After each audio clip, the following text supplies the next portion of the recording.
Daghang salamat Kuya Bongo sa imong gipaabot nga tabang og serbisyo sa mga nanginahanglan.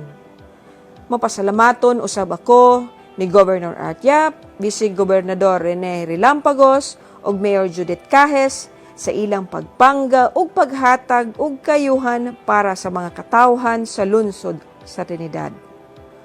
Uban sila Lola Sofrania ug Lolo Penny sa daghang malipayong mga nakadawat sa maong mga grasya. Ug gihatod usab sa atong makugihon na Gobernador Art Yap ang tabang pinansyal para sa mga proyekto sa 20 ka mga barangay sa lungsod sa Trinidad.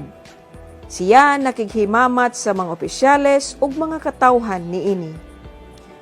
Dakong kalipay nga gidawat sa tagsa-tagsang kapitan ang maong tseke isip lain na usab nga ayuda alang sa kaayuhan sa ilang mahal nga barangay. Uban usab sa maong pag-apod-apod si Mayor Judith Cajes, Vice Mayor Manuel Garcia, kanhi Kongresista Attorney Roberto Cajes, Board Member Franz Garcia ug kanhi Bokal Aga Abinido. Padayon ang panaghiusa, padayon ang pagtinabangay alang sa kalambuan sa probinsya sa Bohol ug labi na gayud sa Segundo Distrito.